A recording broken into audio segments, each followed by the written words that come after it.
Dining table దగ్గర అందరూ కూర్చొని ఉంటే సత్య వాళ్ళకి వడ్డిస్తూ ఉంటుంది. అంతలో కృషి వాళ్ళ నాన్న భైరవి భైరవి అని గట్టిగా అరిచేటప్పటికి ఆమె పరిగెత్తుకుంటూ వస్తుంది. నీకు అసలు బుద్ధుందా? పెద్ద కోడలు కడుపుతో ఉంటే జాగ్రత్తగా చూసుకున్నట్టే చిన్న కోడలు కూడా కడుపుతో ఉంటే అలాగే చూసుకోవాలి కదా, తేడా ఎందుకు చూపిస్తున్నావు?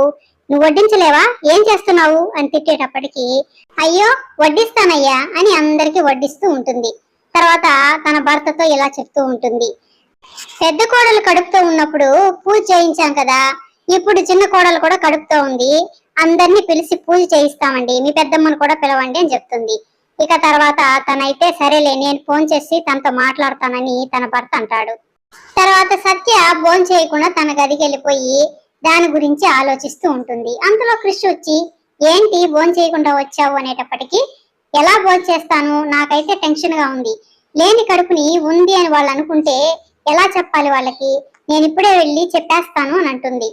మా ఇంట్లో వాళ్ళ సంగతి తెలుసు కదా, చెప్పొద్దు సత్య, వాళ్ళకి చెప్పాలంటే ప్రూఫ్లతో సహా చెప్పాలి, రేపు మనం హాస్పిటల్కి వెళ్ళి టెస్ట్ చేయించుకొని ఆ రిపోర్ట్ చూపిస్తే సరిపోతుంది కదా, అప్పుడైతే గోల చేయకుండా గమ్మునే ఉంటారు అని చెప్పి వాళ్ళు మాట్లాడుకుంటారు. పొద్దున్నే సత్యని తీసుకొని హాస్పిటల్కి వెళ్ళేటప్పటికి డాక్టరు చెకప్ చేసి పాజిటివ్ వచ్చిందని చెప్తుంది. ఇక సత్య అయితే స్టన్ అయిపోతుంది. అసలు ఏమీ జరగకుండానే పాజిటివ్ ఎలా వచ్చింది అని కృషి వైపు అనుమానంగా చూస్తూ ఉండేటప్పటికి అతనికి అర్థమయ్యి తర్వాత సత్య డాక్టర్ తో ఏదో చెప్పబోతూ ఉంటే కృషి తనని బయటకు లాక్కొచ్చేస్తాడు.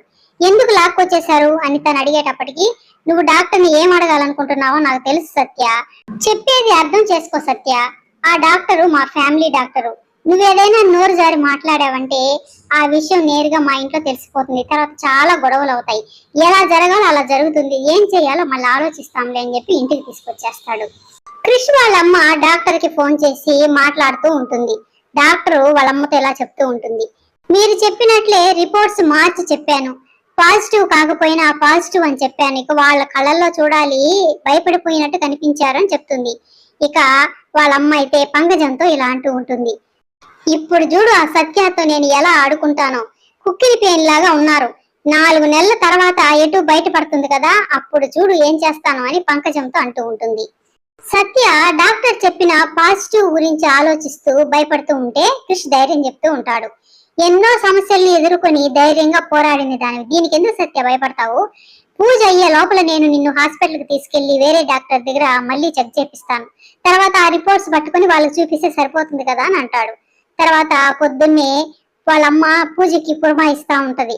పొద్దున్నే సత్యని తీసుకుని కృష్ హాస్పిటల్కి వెళ్ళడానికి కిందకి హాల్లోకి వచ్చేటప్పటికి వాళ్ళమ్మ చూసి ఎక్కడికి పొద్దున్నే బయలుదేరారు, ఇంట్లో పూజ ఉంది కదా ఎక్కడికి వెళ్ళొద్దు అని అంటుంది.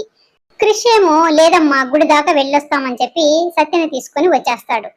తర్వాత పంకజము కృషి వాళ్ళ అమ్మతో అంటూ ఉంటుంది, వాళ్ళని చూస్తే గుడికి వెళ్తున్నట్టు లేదమ్మా ఎక్కడికో వెళ్తున్నట్టున్నారు అని అనేటప్పటికి ఎక్కడికైనా వెళ్ళని నా చేతిలో నుంచి తప్పించుకోలేరులే అని భైరవి అంటుంది.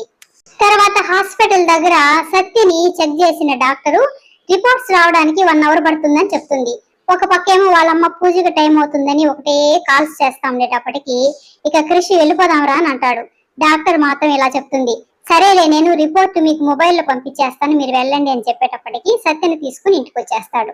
తర్వాత పూజ జరుగుతుంది. పూజలో వాళ్ళ పెద్దమ్మ కూడా వచ్చి ఉంటుంది. పూజ అయిపోయినంతసేపు కృష్ణ వాళ్ళ పెద్ద నానమ్మ అయితే సత్య వైపు ఉరిమురిమి చూస్తూనే ఉంటుంది. తర్వాత పూజ అయిన తర్వాత అసలు నువ్వు నిజంగా కడుపుతో ఉన్నావా అని అడుగుతుంది.